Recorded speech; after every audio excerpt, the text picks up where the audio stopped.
তো নমস্কার বন্ধুরা, আবার একটা নতুন কাজের ব্লগ নিয়ে তোমাদের কাছে চলে এসেছি। ব্লগটা অনেকটা বড় হয়েছিল, সেই জন্য আমি একটু বেশি স্পিডে দিয়ে দিয়েছি। আজকে চলে এসেছি আমার রান্নাঘরটা ডিপ ক্লিন করতে। পুরো রান্নাঘরটা আজকে ডিপ ক্লিন করব।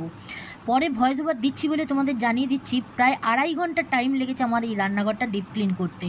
তারপরে আমি ঘরদোর পরিষ্কার করেছি, ঝাড় দিয়েছি, মুছেছি। এই করতে করতে আমার আজকে সারা দিনটা লেগে গেছে। আবার বিকালে ছেলের দুটো পড়া আছে, ছেলেকে পড়াতে দিয়ে আসবো এক জায়গায়, দিয়ে বাড়ি আসবো, আবার নিয়ে সেখান থেকে আর এক জায়গায় দিয়ে আসবো। তো আজকের দিনটা আমার যে কি কাজের দিন তোমাদের কি বলবো। এই মঙ্গলবার, বৃহস্পতিবার, শনিবার এই দিনগুলো আমার খুব চাপের যায়, কারণ ছেলের 2-3টে করে পড়া থাকে। সকালবেলা পড়া থাকে, আবার বিকালবেলা 2টো করে পড়া থাকে। তারপরে আবার এই কাজবাজ সারতে হয়, এগুলো পরিষ্কার না করলে নয়। তোমরা ভাবো যে আমি 5 তলায় থাকি, তাতেও এত ধুলো কোথা থেকে আসে, সেটা আমি নিজেও ভেবে পাই না যে এত ধুলো 5 তলার মধ্যে কোথা থেকে আসে। আবার একদিন কি দেখি জানো, বাথরুমে কেঁচো উঠেছে। যে আমি বাবার হাজব্যান্ডকে বললাম, দেখো 5 তলাতেও পাইপ বেয়ে কেঁচো উঠছে, তাহলে আর কি বলবো, কোথায় থাকবো আমরা। এই যে এই তাকগুলো সব পরিষ্কার করে আগে একবার করে মুছে নিলাম, 2বার করে মুছেছি, 2বার করে মুছে কৌটোগুলোও মুছেছি, কৌটোগুলো মুছে তারপরে আবার রেখেছি। এটা হচ্ছে বেসিনের নিচটা, সিঙ্কের নিচটা আর কি। সিঙ্কের নিচটাও আমি পরিষ্কার করে মুছে নিই।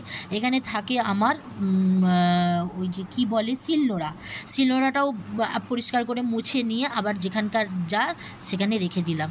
আর এটা হচ্ছে আমার গ্যাসের তাকটা নয়, এটা হচ্ছে বিস্কুটের তাকটাও পরিষ্কার করে মুছে নিলাম। এখানে থাকে ওই শুকনো শাকনা জিনিসগুলো, বিস্কুট থাকে।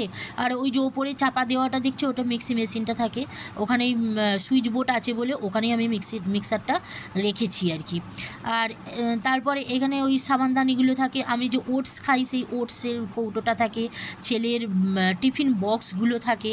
তো এইখানেও অনেক কিছুই থাকে, এই যে বাদামের কৌটোটা, ডিব্বাটা থাকে। আর এটা হচ্ছে গ্যাসের ওভেনটা যেখানে রাখি তার নিচেটা, এখানে সমস্ত কিছু থাকে, ডাল থেকে শুরু করে, সয়াবিন থেকে শুরু করে, চা, চিনি সব।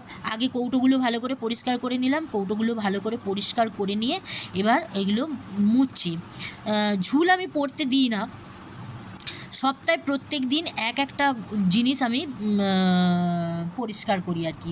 রান্নাঘরটা একদিন ডিপ ক্লিন করি, দালানটা একদিন ডিপ ক্লিন করি, 2টো ঘর 2 দিন ডিপ ক্লিন করি। এই 4 দিন ডিপ ক্লিন করতে আমার সময় লাগে। আর আসবাবপত্রগুলো আমি রোজেরই পরিষ্কার করি, জানলা কপাট থেকে শুরু করে দেওয়ালটাও মাঝে মাঝে পরিষ্কার করে নিই, একদিন ছাড়াই বলো কি, যেদিন যেরকম বুঝি শরীরের অবস্থা সেই রকম পরিষ্কার করি। আর একা থেকেই কি করব বলো, একা থাকলেই সেই হয় মোবাইল ঘাঁটা, নয় টিভি দেখা, আর না হয় এটা ওটা সেটা চিন্তা। তার থেকে কাজের মধ্যে নিজেকে রাখি, এটা ওটা চিন্তাও আসে না, কাজগুলো আমার পরিষ্কার সারা হয়ে যায়, আর ঘরদোরও পরিষ্কার থাকে।